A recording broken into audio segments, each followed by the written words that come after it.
Bienvenidos a una nueva edición de Panorama Económico. En el día de hoy simplemente vamos a hacer una muy pequeña síntesis de lo acontecido desde el último envío de este programa. Estamos con manifestaciones callejeras, principalmente del sector pasivo, jubilados, a quienes se les ha vetado una ley de movilidad jubilatoria, a la vez que también se les han quitado los subsidios por medicamentos. Nuestro país sigue en este proceso creciente de crisis económicas y sociales. Este programa se está emitiendo el 5 de septiembre de 2024, la marcha de los jubilados fue en el día de ayer y ustedes habrán visto que fue cubierta por TLV1. La semana próxima también tenemos una nueva marcha de jubilados, evidentemente también se insinúa una mayor participación de sindicatos y de estudiantes porque también se va a votar el presupuesto universitario. El clima social es cada vez peor, pero no podemos soslayar este comentario al inicio de este programa. Y obviamente el problema aumenta y no contamos ni con la empatía ni con tan siquiera un atisbo de comprensión por parte de las autoridades que aparentemente parecen encerradas en una especie de Versalles, en donde glorifican la baja inflación que no es tal y un equilibrio fiscal financiero de caja que es totalmente insustentable. El país dará de sí seguramente próximamente. Y como lo interno también tiene que ver con lo externo, teníamos previsto, y lo vamos a hacer en el día de hoy, hablar sobre el tema BRICS, sus antecedentes, sus objetivos iniciales, su perspectiva y también la incorporación de nuevos países a este bloque. Argentina también estaba invitado a participar en este bloque a partir del 1 de enero de este año 2024, pero este gobierno alejó esa posibilidad al país. Hemos invitado a una persona de prestigio para hablar del tema, que es el doctor Jorge Alejandro Suárez Saponaro, abogado, magíster en Defensa Nacional. Los antecedentes del doctor Saponaro son muy extensos y muy buenos. Simplemente vamos a mencionar de su extenso currículum vitae el hecho de que tiene varios libros escritos. Me voy a detener simplemente en los antecedentes académicos. Voy a mencionar uno, profesor invitado de la Cátedra Libre de Estudios del Sahara Oriental en la Universidad Nacional de La Plata, jurado de tesis, director de tesis, y entre las publicaciones menciono los siguientes libros: Del infierno al paraíso, una historia de Timor Oriental, del año 2024, Geopolítica de los desconocidos, una visión diferente de la política internacional, año 2023, ¿Qué hacer con la bonaerense, pensando en la policía del siglo XXI, año 2022, Sahara Occidental, plan de paz y situación jurídica, año 2023, Sahara Occidental, el conflicto olvidado, año 2016, y el nuevo derecho del mar y la defensa nacional, año 2016. Es un honor tener con nosotros al doctor Saponaro. Bienvenido a Panorama Económico. Muchísimas gracias por la invitación y los elogios. Doctor, ¿cómo se inicia esta cuestión de BRICS? Yo no quiero, como dicen los pibes de ahora, spoilearlo, pero es algo relativamente reciente. La primera vez que alguien menciona BRICS como un acrónimo, entre Brasil, Rusia, India, China y después se agrega a Sudáfrica, es de un economista de los grandes centros financieros, Jim O'Neill. Pero principalmente tuvo andamiaje a partir del año 2006 y hasta acá aparentemente está creciendo de un modo importante y hoy en día, después lo vamos a hablar de este tema, aparentemente tenemos en ciernes una nueva comunidad internacional paralela o por ahí quien sea la que reemplace el acta o la Carta de Naciones Unidas de San Francisco de 1945. Una nueva Naciones Unidas en ciernes. Pero sobre este tema me gustaría que lo desarrolle usted. ¿Cómo se inicia el tema este de los BRICS? El BRICS nace más entre los años 2008-2009. Sí, es un acrónimo. Empezó con Brasil, Rusia, la India y China. Después se agregó Sudáfrica al poco tiempo, ¿no? Eran las economías emergentes, donde las carteras de fondos de inversión siempre estaban muy interesadas en poner dinero. Era la época, en Rusia en ese momento las inversiones occidentales eran muy importantes, pero muy en un lugar de... Había muchos millonarios en un lugar de la industria del lujo, inclusive había muchas industrias interconectadas con Europa. Por ejemplo, los alemanes, las grandes fábricas de automóviles alemanes fabricaban componentes que venían de Rusia. Rusia se estaba como integrando directamente al mundo, digamos, de Europa, Occidente, de alguna manera, ¿no? Tiene que ver también con esa política que tuvo Rusia, muy inteligente, de compensar una debilidad económica. Tengamos en cuenta que el Producto Bruto Interno de Rusia es similar, un poquito más chico que el de Italia, ¿no? Tengamos la magnitud de los dos países, ¿no? Y Rusia compensaba esa debilidad económica, ya no era la gran potencia industrial en tiempos de la otrora del régimen soviético, con una hábil política exterior, y llegó al Kremlin un personaje muy inteligente, y siempre yo me atrevo a decir que es el maestro de la geoestrategia, Vladimir Putin. Él tuvo una gran visión y empezó a construir una suerte de nueva bloque o nuevo espacio. En verdad es un espacio, todavía no tiene instituciones permanentes, pero es un espacio, es un foro de diálogo entre economías emergentes, ¿no? En ese momento estaba el Brasil de Lula. Lula también tenía una visión, ya Brasil se estaba como alejando o tomando distancia del tradicional alineamiento con Estados Unidos y tenía una visión propia de una autopercepción de potencia regional. Sabemos bien que Brasil jugó como potencia regional y empezó a jugar fuerte en esa etapa. Y después el ascenso de China, la gran fábrica del mundo. Otro actor también relevante. Rusia y China se reconciliaron después de años de situaciones difíciles, complejas. India, que ha sido, pocos lo saben, o por ahí no es tan visible, que ha sido el aliado histórico de Moscú.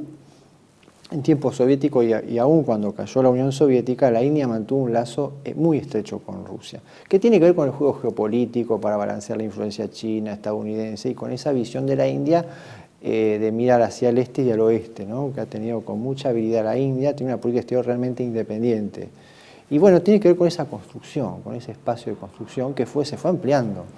Lentamente, tengamos en cuenta que Rusia tuvo un regreso al Próximo Oriente con el conflicto de Siria, ¿no? Se transformó en un actor relevante, un actor moderador inclusive, y empezó a adquirir un protagonismo y un contrapeso, ¿no? Y aparte después el regreso de Rusia, muy discreto, pero ahora ya abiertamente, al África. Rusia tuvo un papel en la época soviética en África muy importante. No solo el tema de exportación de ideología, venta de armas, sino también en política de desarrollo. Y quedó una nostalgia en muchos países africanos que el único hospital o la única escuela o las pocas cosas buenas que había fueron hechos por las misiones soviéticas, los pocos médicos, los pocos profesionales que había, técnicos que las potencias coreanas no formaron, los formaron en gran parte los soviéticos y en menor medida los chinos, ¿no? También los militares tienen un recuerdo, porque vieron que las mejores armas, la profesionalización vino de mano, también más allá de lo ideológico, de la mano soviética rusa. Entonces quedó una nostalgia a ese pasado, a ese vínculo con Rusia, y Rusia lo supo explotar nuevamente, y bueno, el espacio BRICS empezó a crecer con una situación de Occidente que también está un poquito a la deriva con sus contradicciones. Yo creo que se potenció aún mucho más, primero con la confrontación Estados Unidos-China y después con la política aislacionista de Estados Unidos liderada por Trump. Eso permitió también abrir un juego y el BRICS empezó a expandirse. Esto se ve potenciado de alguna manera con la famosa crisis de Crimea. Cuando Rusia anexa Crimea, Occidente lo castiga con mucha dureza a Rusia, viene la crisis del Donbass, lo que sería la antesala de la actual guerra de Ucrania.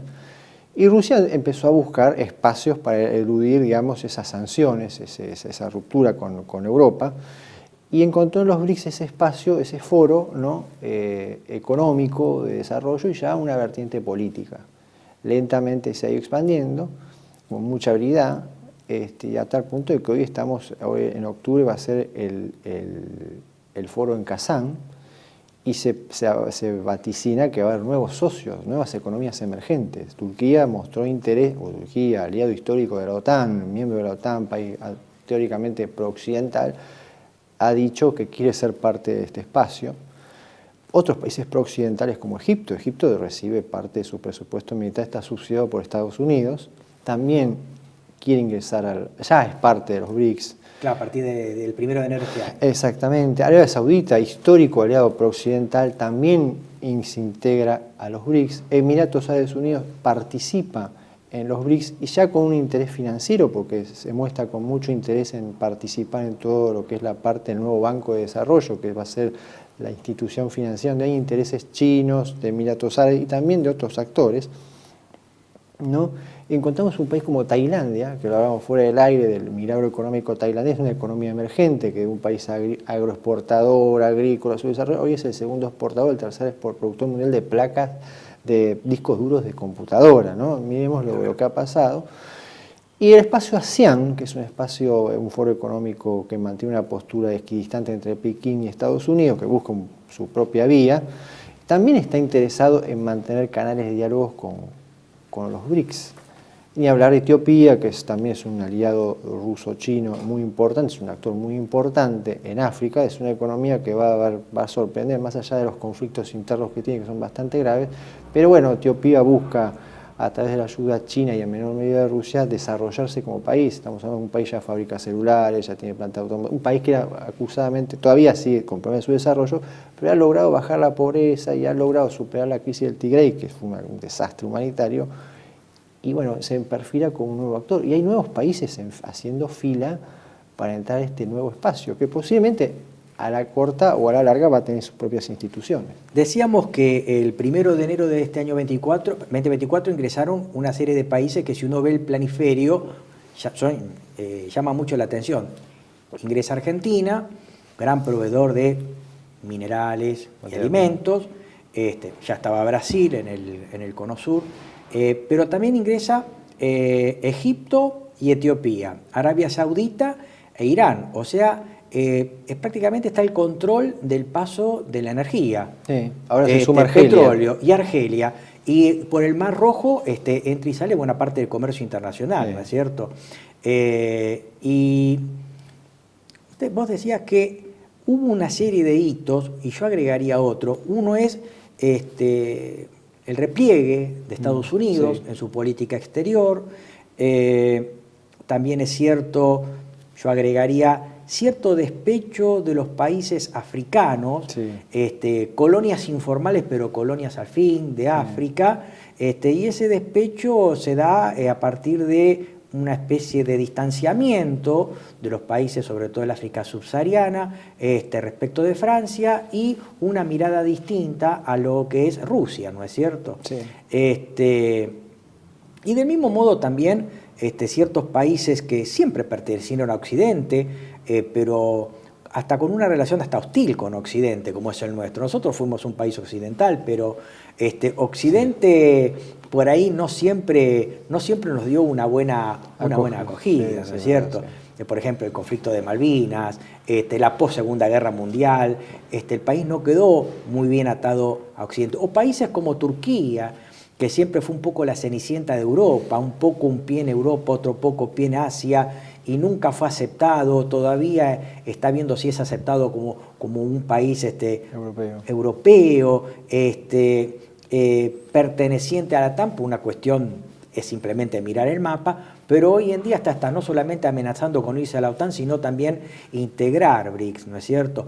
Y también el retroceso a nivel internacional del dólar. Sí. Arabia Saudita ya ha tomado distancia de lo que era el petrodólar, y un cambio, una serie de acontecimientos que están pasando en la geografía y en la economía internacional, en donde hay una especie de barajar y dar de nuevo por parte de muchos países. Esto es en cuanto a lo que pasó en lo inmediato con BRICS, en donde simplemente se decía, bueno, tenemos un país industrial como puede ser China, proveedores de materias primas, eventualmente armamento, como podría ser Rusia, o materias primas como Brasil, pero Hoy en día o se ve otra dinámica. Sí. Vos decías, por ejemplo, el tema de Tailandia. Sí. Brasil también es productor de manufacturas, Sí. Rusia también, o sea, que es un proceso que no es de estáticas comparativas o de ventajas comparativas al mejor estilo Ricardo, sino aparentemente es un modelo que tiene su dinámica de desarrollo y que es muy distinto al que veíamos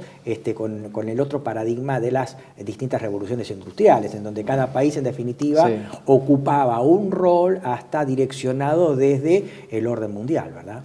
Sí, es llamativo lo del BRICS, es que está promoviendo, resucitando algo que era de la época de los no alineados, el diálogo sur-sur global. Es cierto. Eso Claro. se está exhumando.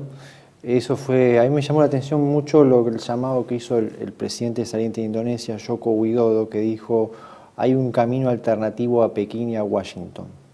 Hizo un llamado al sur-sur global, ¿no? Y África también está reclamando ese llamado al sur-sur global. Se abre una perspectiva totalmente nueva. Muchos países lo están viendo que el conflicto de Ucrania es una oportunidad para zafar determinadas presiones o influencias. El tema del dólar, Pakistán pagó toda su importación de petróleo de Rusia con yuanes. Claro. Están pagando... Ya el yuan es la segunda moneda internacional. Claro, y están negociando, están armando un sistema alternativo al sistema SWIFT. Entonces se abre todo un nuevo campo. Estamos hablando ya de un mundo multipolar de alguna u otra manera, ¿no? Y hay una suerte, digamos, de ofensiva de este espacio y promueve, soluciones por ahí que los países están buscando. África, hace poco Tanzania inauguró un tren de alta velocidad, el que lo pagó, lo financió con todas las luces y sombras que hablan de los chinos, fueron los chinos. Entonces, para la perspectiva africana, están viendo en China o en Rusia que vienen a traer desarrollo. Y queda esa memoria colonial. O sea, hay que ser sincero que Europa no trajo desarrollo después en el periodo postcolonial.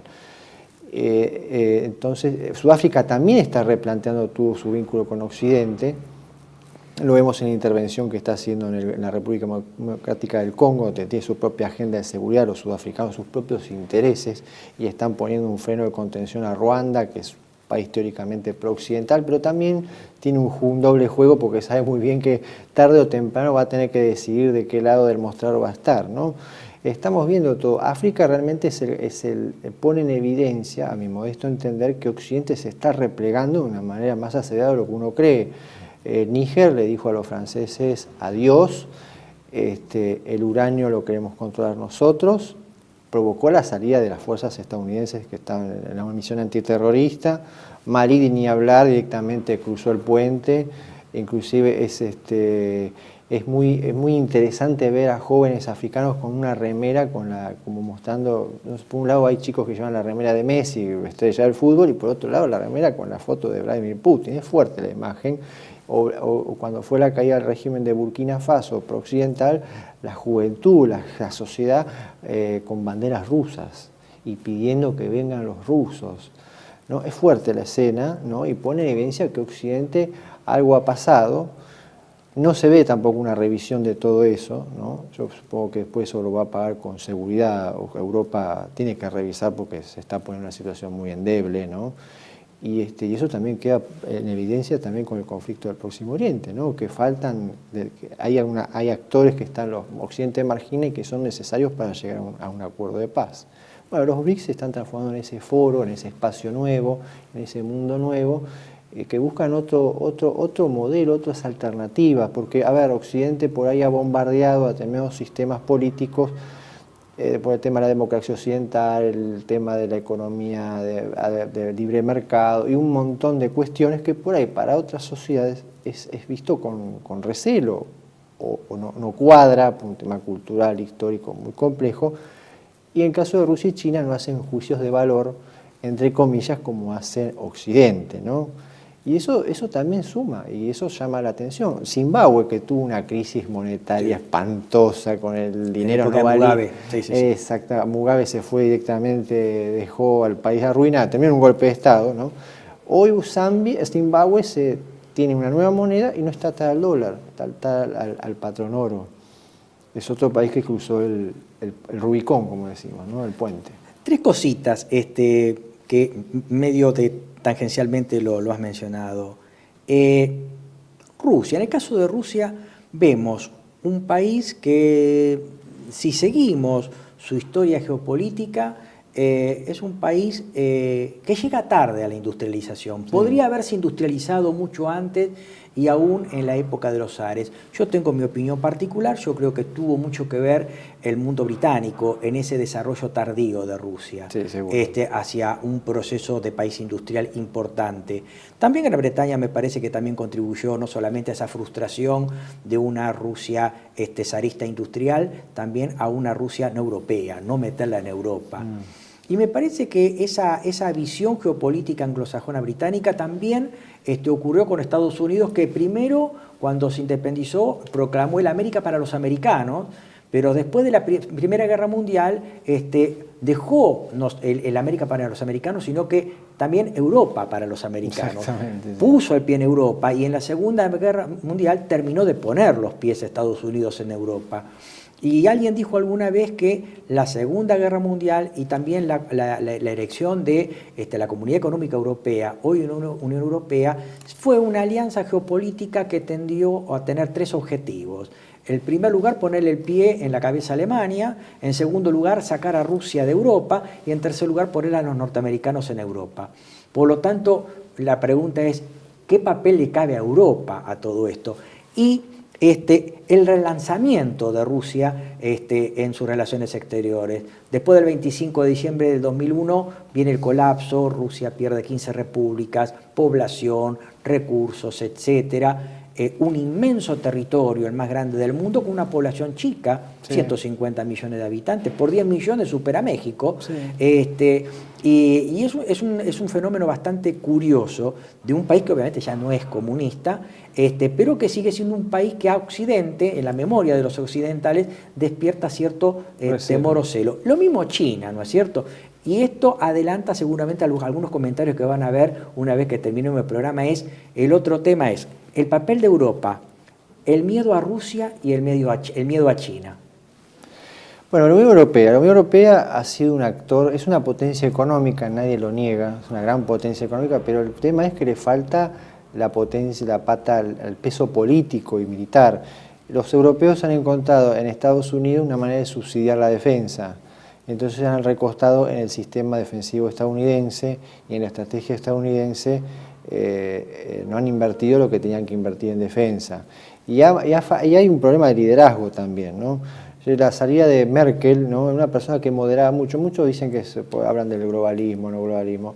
Merkel me parece que una mujer, más allá con sus luces y sus sombras, era una mujer que tenía una capacidad de moderación y logró de alguna manera ver la necesidad de Rusia integrada a Europa. El tema energético, complementariedad en materia económica, y aparte ese era el escudo protector contra el extremismo proveniente del Oriente Medio. Porque Rusia, históricamente, alguna vez Rusia fue el gendarme de Europa, poco lo recuerdan, en el siglo XIX, y los países balcánicos existen, por ahí suena un poco brusco, ¿no? Gracias a la sangre rusa. Rusia tuvo un papel muy importante en el proceso que le retira el Imperio Otomano. Por eso Gran Bretaña en su momento intervino para poner el coto y bueno, tenemos el antecedente de la guerra de Crimea, etc. Pero volviendo más a este mundo actual, lo que les pasa, y uno lee trabajos académicos, los discursos de los líderes europeos, es como que están supeditados a Washington y se recuestan en su sistema de seguridad en Washington, ¿no? El gran seguro es Washington, el que va a sacar las papas del fuego, hablando vulgarmente. Y la Unión Europea tiene un rol, hoy tendría que tener un rol como potencia diplomática muy importante y no se ponen de acuerdo entre ellos, lo vemos con el tema Rusia. Así es. Hungría tiene su propia agenda, Orbán hace lo que él considera que le conviene el interés húngaro o de su país, los nórdicos también tienen una agenda determinada, Alemania está tironeada este-oeste, también está presionada, inclusive se nota en el discurso alemán de ayuda a Ucrania, pero hasta cierto punto para no provocar en demasía a Rusia, porque mal que mal yo voy a necesitar, bueno, o tenemos una Polonia totalmente pro Estados Unidos, porque tiene con la historia también tan particular de Polonia, y hay como visiones bastante, situaciones, diferencias. El Reino Unido cortó amarras, hizo el Brexit, hizo su propia historia. Hoy me parece que están un poco arrepentidos, pero bueno, ya es tarde, ¿no? Pero hay un problema con Europa en la construcción de una estrategia propia de seguridad. Quedó todo a medio camino, el eurocuerpo, el concepto de responsabilidad de proteger, inclusive en África, Francia y Reino Unido tuvieron diferencias insalvables, eso se vio en el genocidio de Ruanda, los dos bandos, los dos países estuvieron de los dos lados enfrentados abiertamente hasta el día de hoy. Tienen sus diferencias, los países angloparlantes con francoparlantes, tienen diferencias y esas tensiones desembocan obviamente que los africanos busquen por ahí un tercer actor, ¿no? Por eso no en vano el desembarco de Moscú y Pekín. Pero Unión Europea sí, tiene un papel que menor, o sea, tendría que tener otro papel. La crisis del conflicto de Gaza, la Unión Europea ha asistido mucho a los palestinos con políticas humanitarias. Hoy tiene un papel totalmente desdibujado. Su diplomacia no dice nada, no hace absolutamente. En algún momento tuvieron un papel para ayudar a construir un Estado palestino. El tema de la crisis de Siria también la Unión Europea tuvo un papel totalmente lamentable. Con Turquía la Unión Europea lo único que es tapar la boca con dinero, ¿no? Entonces venía Turquía, tengo tantos refugiados, y ponían dinero y nadie se ponía de acuerdo en la cuestión de fondo. Y después delegaban todo de las cuestiones más complejas de seguridad en Washington. Doctor, vamos a hacer una pequeña pausa y por ahí vamos complementando el tema del papel de Europa presente y en el futuro próximo y el miedo a Rusia y el cuco de China, que seguramente va a despertar algún comentario por parte de nuestros televidentes. Después de esta pausa volvemos, los esperamos. Gracias. Tele-V1 se complace en anunciar que estará transmitiendo en su canal Tele-V1 Clips valiosos programas emitidos antes de la censura sufrida. El lienzo prohibido, El revés del derecho, Combates por nuestra historia, Disenso, Historias de Malvinas, entre otros que podrán encontrar en este enlace.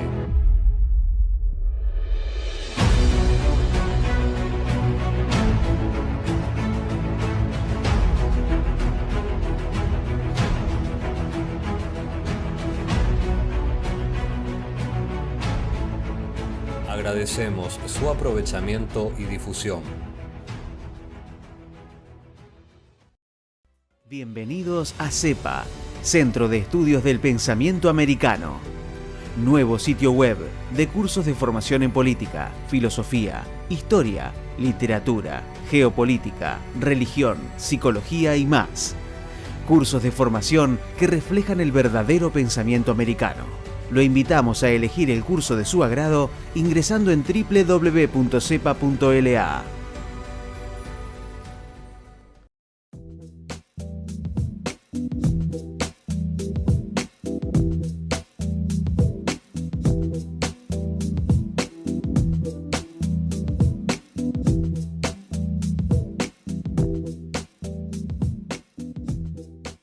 Decir siempre la verdad primero tiene un precio. Dependemos de tu ayuda. Tele-V1, toda la verdad primero.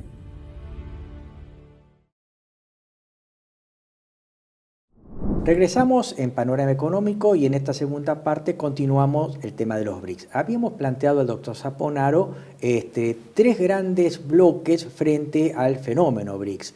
El papel de Europa, Rusia y China, y eventualmente también ese miedo a la geopolítica, al poder blando o al poder suave tanto de Rusia como de China, que podríamos tener en Argentina si volviéramos a BRICS en algún momento. Yo le agregaría, doctor, el tema de que el liderazgo alemán, yo lo veo como una especie, el de Angela Merkel especialmente, como un liderazgo más que nada técnico-burocrático, sin grandes pretensiones, ¿no? Pero me gustaría ir redondeando o complementando quizás el papel de Europa frente al fenómeno de BRICS. ¿Algo para agregar o comentar? Bueno, Europa está atado a la postura pro-occidental y ahora la brecha o la grieta, como decimos acá en Argentina, se ha abierto totalmente con el tema del conflicto de Ucrania, ¿no? Europa se ha visto como arrastrada a una postura totalmente aferrada a la estrategia de Estados Unidos y eso ha impedido que por ahí Europa continuar con ese camino que tenía de conexión con Rusia. Rusia forma parte del Consejo de Europa, no forma parte de su institución europea, pero formaba parte del Consejo de Europa. Había una integración energética, los lazos eran muy fuertes, inclusive el comercio entre los países, había grandes inversiones de empresas europeas en Rusia. Rusia era visto como una economía emergente, después vino la crisis de Crimea, la sanción, empezó la separación. Rusia, con su habilidad y con que tiene, digamos, capacidad y digamos un margen de maniobra más importante, empezó a iniciar la desconexión. Hoy la desconexión es prácticamente completa de Rusia. Ha logrado evadir en gran parte, no digo que es toda una panacea las sanciones, pero Rusia ha logrado salvar el temporal, inclusive con un proceso de industrialización buscando, digamos, una autosuficiencia, ¿no? Y buscó en viejos socios, viejos amigos, se reencontró con viejos amigos y logró de alguna manera compensar esa tradicional vinculación con Europa, ¿no? Esa visión continentalista. Europa creo que tiene un papel totalmente desdibujado. La Unión Europea ha quedado con un papel desdibujado, supeditado a otras agendas, ¿no? Ese tema. La mayoría de los análisis geopolíticos que escucho respecto de Europa le dan un papel bastante limitado. Es el cambio climático, el tema de las migraciones, el tema de seguridad es la gran pata floja, por decirlo de manera, de esa mesa que se llama Unión Europea. No se ponen de acuerdo. Y el tema con la relación con China, también los distintos actores tienen una relación compleja, porque hay países que dependen mucho de China, las relaciones son más bien cercanas. Alemania, especialmente, Alemania está en una situación muy complicada, porque fue el gran proveedor de tecnología china.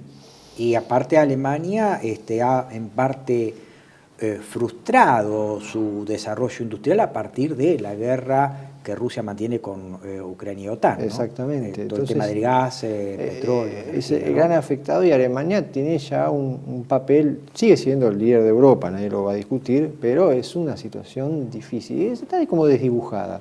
Y todos los que los que conocen los trabajos en serio de investigación, coinciden que Europa tiene un lugar que no le corresponde por su peso económico y demás.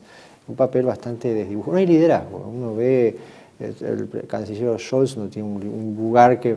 Merkel era una dialoguista, construía puentes, ¿no? Pero bueno, Macron ni hablar, Macron es un personaje muy desdibujado, y bueno, y el resto no tiene el peso ni la proyección que debería tener, ¿no?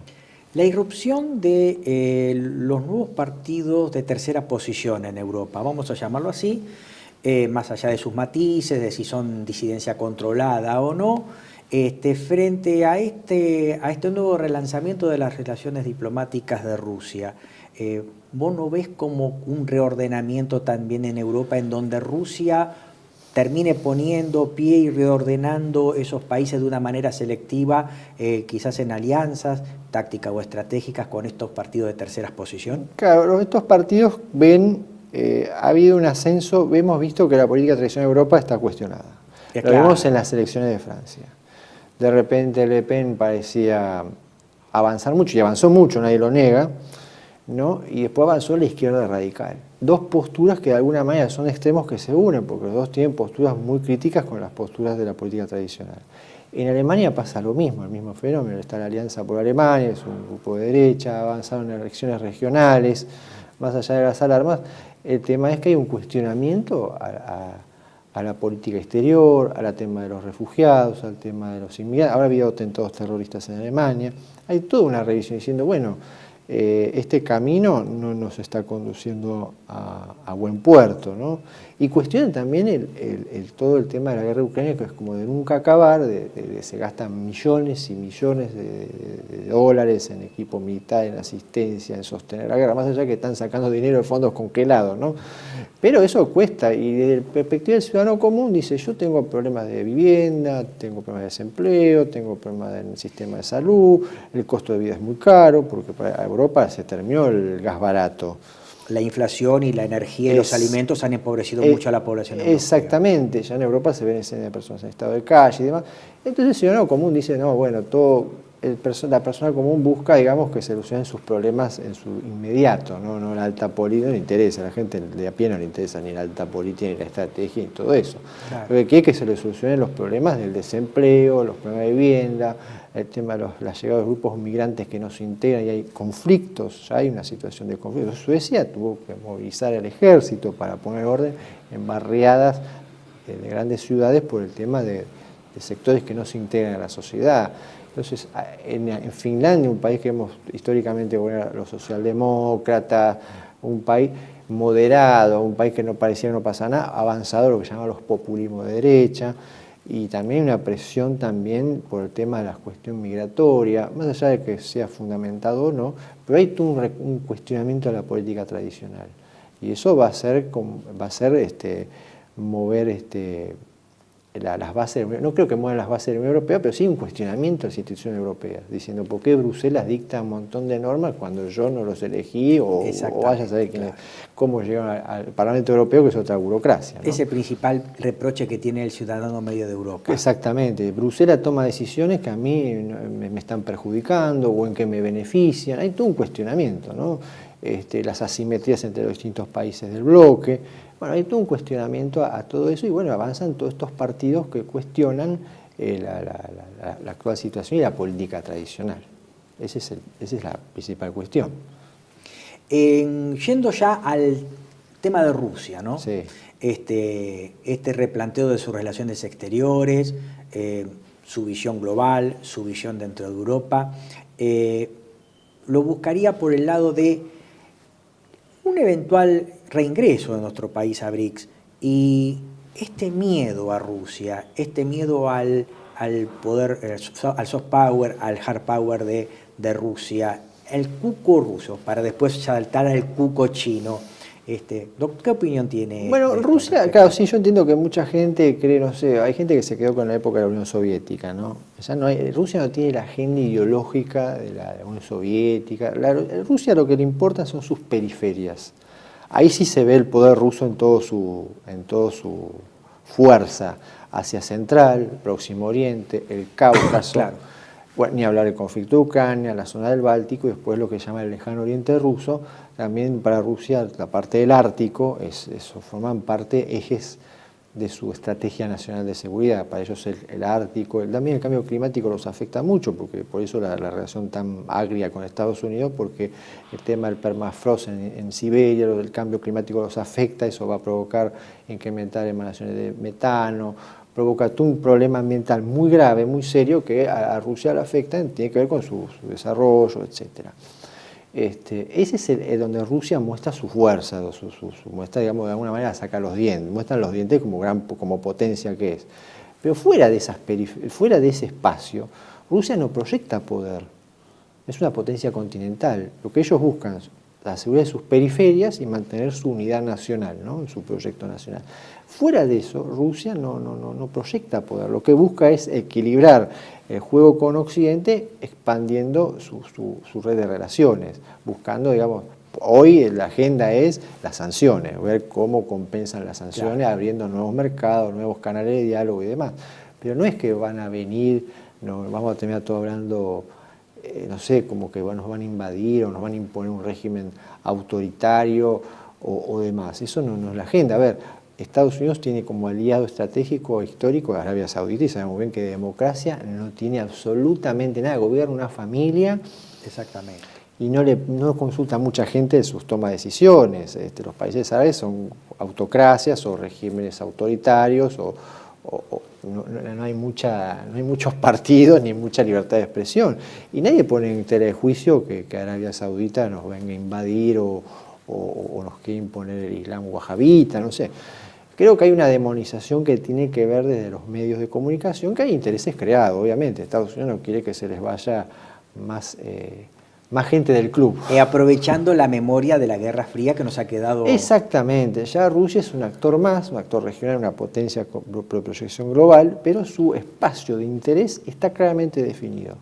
Otra cosa son los países anglosajones, que son potencias marítimas, tienen una visión global y es otra cuestión, ¿no? Pero Rusia lo que busca es compensar de alguna manera o erosionar la influencia occidental en su juego que tiene con Occidente, con la competencia que tiene geopolítica, pero no tiene la estrategia como otra cosa. Si vivíamos en Georgia, bueno, otra cosa sería la relación, ¿no? Obviamente la presión sería más fuerte, pero estamos en otro punto del globo. Es más, las relaciones siempre han sido correctas desde Rusia y Argentina. Tradicionalmente, sin duda. Muy correctas, nunca una injerencia. Ni en épocas soviéticas, tampoco el Partido Comunista financió... No, que en realidad nuestro país inicia relaciones diplomáticas en épocas zaristas, la interrumpe con la Revolución Rusa en época de Irigoyen, y después se retoman de un modo normal, inclusive tiene un fuerte énfasis durante la época del proceso militar. Exactamente, hubo un buen diálogo inclusive. Muy buen diálogo durante la época de Alfonsín. Alfonsín fue a la Unión Soviética. Y después también durante la época democrática, principalmente durante el kirchnerismo, con Cristina Fernández de Kirchner. O sea, hay una continuidad de un mayor acercamiento de Rusia hacia... Inclusive durante la presidencia del ingeniero Macri, Rusia invirtió en una planta industrial de ferrocarriles, que bueno, después se vendió en la localidad de Mechita. Y pone en evidencia que la relación se basa en intereses y es puro pragmatismo. Esa es una realidad.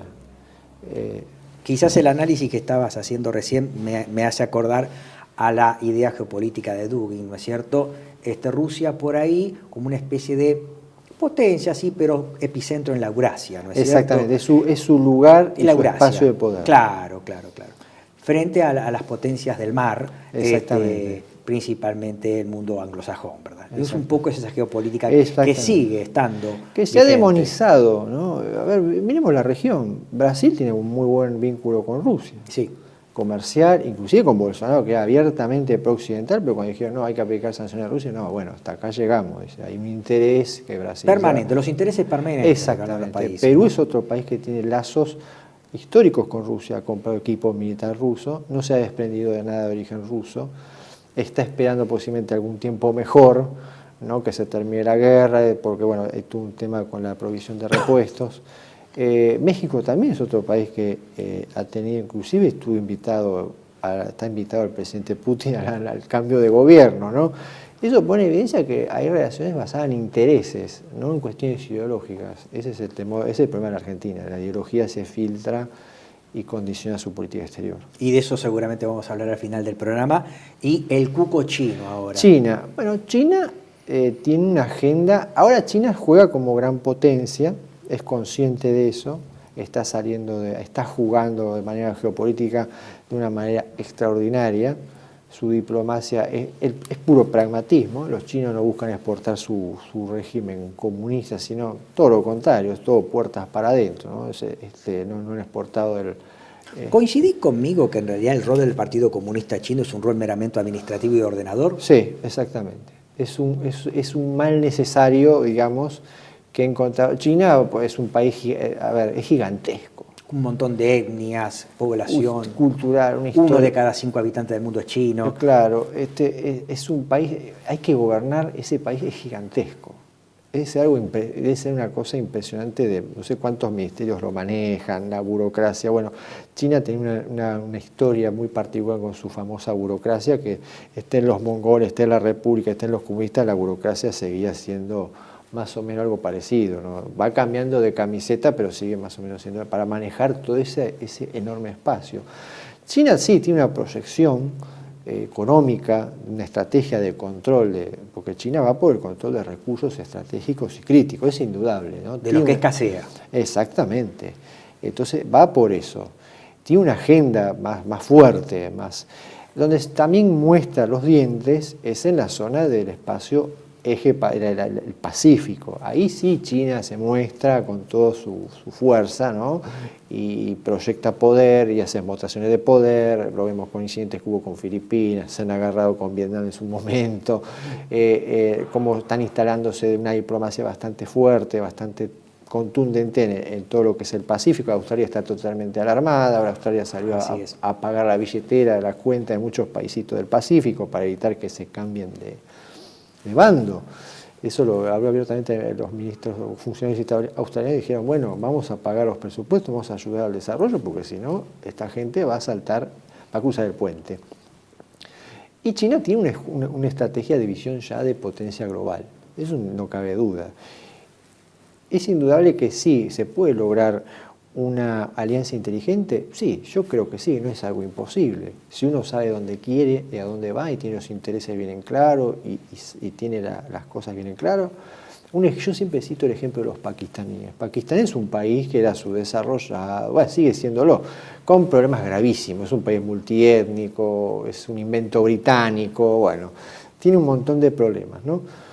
Con la historia con la India, aparte, y después su vecino afgano, bueno, los pakistaníes están en una situación bastante compleja. Encontraron en China un aliado, pero han logrado extraer de esa alianza muchas cosas positivas. Hoy Pakistán tiene un programa de industria naval, tiene industrias pesadas, tiene industria ferroviaria, tiene un proyecto espacial. Ha logrado los chinos negociar en condiciones, no digo que los chinos son fáciles, son un pueblo milenario, no son idiotas, no son. Es difícil negociar con China, toda la gente que ha tenido la experiencia, es un país complejo, difícil, no es fácil.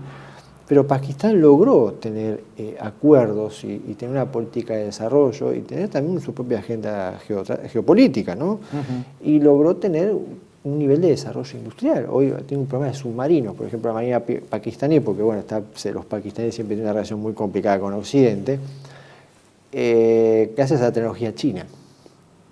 Eso es un ejemplo. Etiopía logró también con China crear parques industriales. Hoy más de 500.000 de etíopes trabajan en parques industriales que fueron financiados por China, que vinculan a la industria textil. Se fabrican hasta celulares. Huawei tiene una planta de industrialización de celulares, tiene una planta de automóviles. Bueno, han logrado. Turquía es otro ejemplo, como negoció con China todo el plan de modernización ferroviaria. Nosotros fuimos y compramos llave en mano. Vinieron todo hecho, hasta con los... Prácticamente faltaba que lo manejaran los chinos. Más allá de que también en el caso de Pakistán constituye un corredor de salida de los productos chinos, exactamente, un corredor ferroviario, ¿no? Y hay que reconocer que Pakistán logró actuar con mucha inteligencia y explotar eso. Eso hay que reconocerlo. Y logró realmente cosas positivas, digamos. Y ¿no? Las alternativas chinas de generar no solamente alejarse de la tradicional ruta de la seda terrestre, sino también utilizar las rutas ferroviarias marítimas para ampliar su poder de difusión de su mercadería. Exactamente, ahora es el gran campo de batalla, es el Índico, que la India también se despertó y está trabajando en el Índico, expandiéndose en el Índico. Pero vemos que, por ejemplo, volviendo a Turquía, Turquía logró que se fabricaran los trenes que iban a modernizar o cambiar en Turquía, con tecnología china, etcétera, etcétera. Nosotros no, compramos, alguien fue con un cheque, los compró y nadie se ocupó de decir, bueno, qué participación podemos tener, qué programa de desarrollo podemos tener conjunto.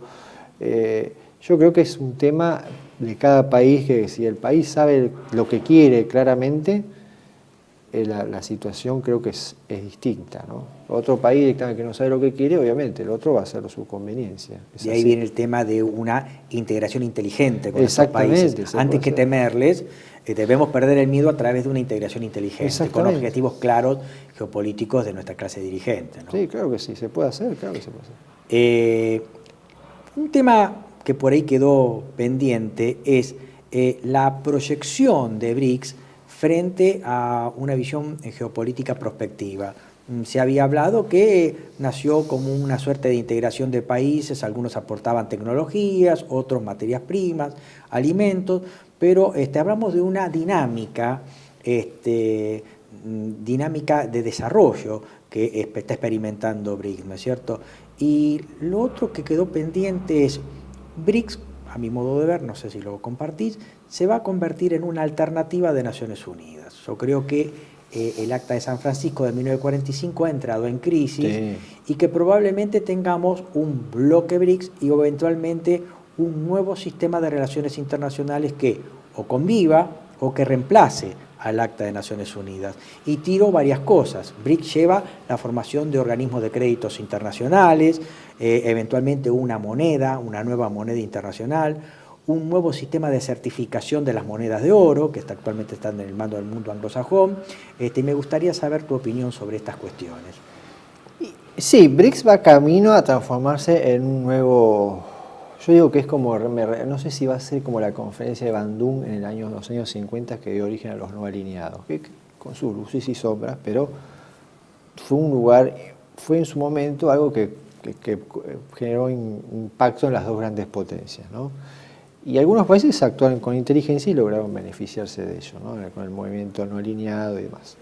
Yo creo que vamos camino a crear un nuevo foro, ¿no? No sé, hasta ahora Rusia está atascada en el conflicto de Ucrania y es difícil por ahí vislumbrar que puedan construir instituciones por ahí al estilo Consejo de Seguridad. Pero es indudable que Rusia está actuando también como elemento pacificador en África y demás. China también está jugando con eso.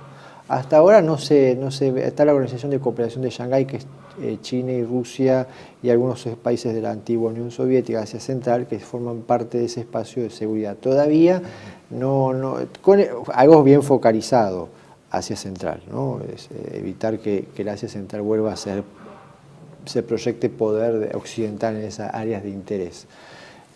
Hasta ahora recién es como va empezando, creo, desde la vía económica, la vía de la cooperación económica. Hay que ver desde el punto de vista político cómo va derivando, pero hay que reconocer que Rusia, a través de los BRICS y los chinos, lograron superar y vencer el relato occidental, la demonización. Claro. Ahora muchos ven que Rusia está como agredida está en guerra con la OTAN, no con Ucrania. Entonces cambia el relato. China también se está mostrando también como está también viendo como una alternativa a Occidente al desarrollo. Hay que verlo de la perspectiva de estos países del mundo asiático, del mundo africano, que tienen otra visión muy distinta a lo que vemos en nuestra periferia, ¿no? En nuestra región. China tiene una política de soft power también, cultural. Yo tengo por la señal de telecable que tengo una señal de televisión china. Tienen novelas al estilo mexicano. Están buscando entrar, ¿no?, de alguna manera en nuestro mundo, dibujitos animados, algo que por ahí uno lo veía, adaptándose al gusto. Por lo menos tienen TikTok.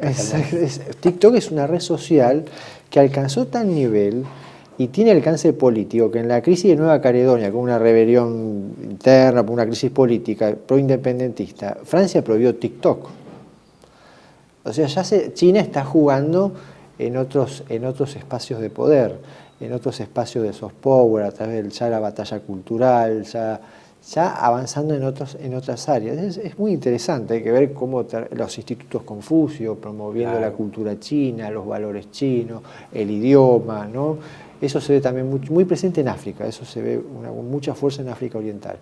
Está cambiando, el relato de Occidente no está llegando a todos y lentamente está cambiando el discurso, y hay otros que dicen, bueno, hay otra manera de ver las cosas, y es indudable que hay otros países, especialmente en el mundo asiático y africano, que lo están viendo. Y es una realidad. Lentamente el BRICS se va a transformar en un foro, en un lugar, un peso específico. Y lo vemos en el conflicto del Oriente Medio. Está paralizado porque hay muchos países que, inclusive cercanos a Israel, han tomado distancia, ¿no? Y todos los países llamados del sur-sur se alinearon directamente con críticas muy severas a la política israelí en el actual conflicto que se está desarrollando. Entonces estamos viendo que hay cambios ya no son tan permeables a Europa o a lo que dice Estados Unidos. Hay un cambio muy lento, esto es muy lento, pero yo creo que se lo decía un diplomático asiático, amigo mío, decía, y él coincidió de alguna manera, que el siglo XXI va a ser el siglo de Asia. No sé, por ahí es una apreciación algo apresurado, pero yo creo que va a ser el siglo de Asia. Que los mismos chinos dicen que en el año 2049 se va a conmemorar la unificación. La unificación y el fin, poner fin al siglo de la humillación. Exactamente. Ya para ir terminando, una pregunta que encierra 3 aspectos. Argentina y BRICS. Argentina, ¿qué puede aportar a BRICS? ¿Qué puede tomar de BRICS? La segunda es, ¿por qué no fuimos? La tercera, ¿podremos volver? Y lo dejo para tu desarrollo. Primero, ¿por qué nos fuimos? Creo que nos fuimos por un tema ideológico. Creo que fue una cuestión ideológica. Yo creo que alguien que era de la diplomacia me dijo, hay que estar en todos lados, en todos los foros, hay que estar presente, porque si uno no está, no se entera de lo que pasa. Uno puede hablar uno puede hablar de muchas cosas, pero si uno está adentro, no es lo mismo ser testigo de la situación que verlo desde afuera, ¿no? Claro. Que te lo cuenten. Esto es más o menos lo mismo. Argentina yo creo que cometió ese error por un tema ideológico, un tema político, una presión externa, y decidió separarse de un foro. Está nuestro aliado estratégico en los BRICS. Nuestro aliado estratégico, Brasil, trabajó para que entremos en los BRICS. Por algo es. Brasil es nuestro aliado, es lo único que nos queda de...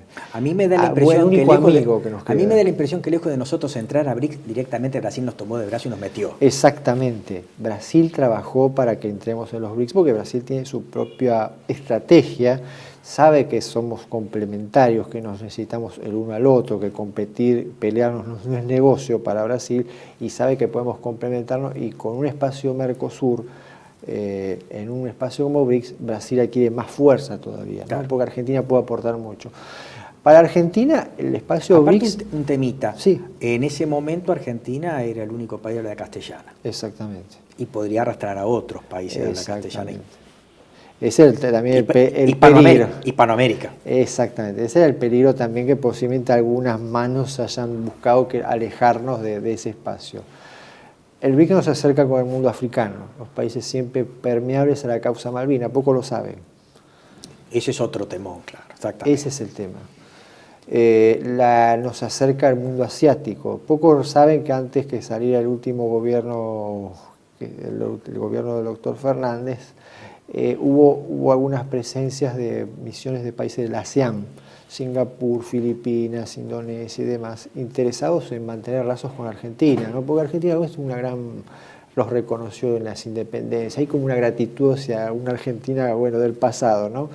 Y ellos nos miran con esperanza. Yo hablo con mi amigo que es diplomático de Timor Este, nos ve con esperanza, nos ve como un gran potencial. Ellos no pueden creer que la Argentina esté atravesando lo que atraviesa. Ellos, los asiáticos, dicen, no, pero Argentina tiene un potencial enorme. Nos ven con un gran futuro si tomaríamos otro tipo de camino, ¿no? Por eso era importante que Argentina ingresara a los BRICS, porque tenía fuentes alternativas de financiamiento al desarrollo. Diversifica sus alianzas, no estamos condicionados tanto a las políticas, a los aliados que o a los países que todos conocemos, y de alguna manera al diversificar podemos balancear poder y tener otra posición negociadora favorable a nuestros intereses nacionales.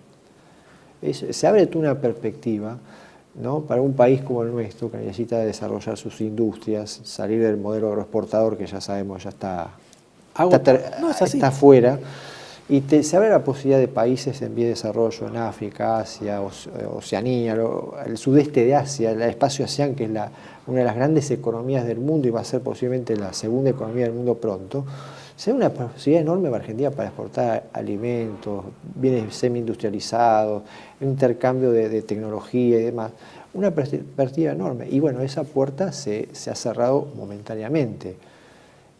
¿Qué pasará en el futuro? No lo sabemos, porque la dirigencia argentina piensa en la próxima elección y no en la próxima generación. Ese es el problema. Y creo que Argentina no tiene cultura estratégica, no es Brasil. Ese es el problema. No sabemos a dónde vamos, no sabemos, hablo de las clases dirigentes en general, no tienen definición y tampoco tienen una gran idea de los intereses nacionales, ni tampoco aspiran a tener un modelo de desarrollo. Brasil lo tiene muy claro, ¿eh? Ellos tienen con sus luces y sus sombras, lo tienen muy en claro, la dirigencia brasileña tiene muy en claro. Por eso ellos fueron a los BRICS y no se enfrentan a Occidente, todo lo contrario, ellos tienen unas relaciones privilegiadas con Estados Unidos, privilegiados con la Unión Europea, negocian con la Europea. Para dar un ejemplo, el programa de submarinos es un programa tecnológico francés en Brasil. Ni hablar Embraer, que pisa fuerte en Europa, provee a Estados Unidos. O sea, Brasil dialoga con el mundo, pero a través de estos acuerdos construye poder propio. Y eso es lo que necesitamos en Argentina, construir nuestro propio poder a través de incrementar nuestras relaciones y nuestras alianzas. Y BRICS era una oportunidad para diversificar nuestras alianzas. Pero la esperanza la tenemos. La tenemos. Y está abierto el juego para que eso así ocurra. Trataremos de difundir que puede ser una oportunidad para nuestro desarrollo.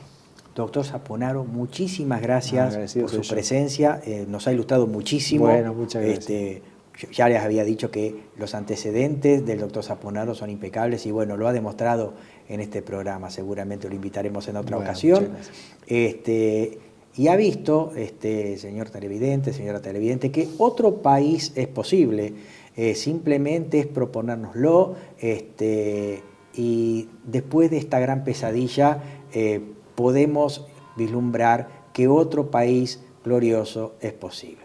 Esperemos que esto haya sido de la utilidad de ustedes, esperamos sugerencias, comentarios, críticas y nos vemos en otra entrega de Panorama Económico. Hasta la vista y nos vemos.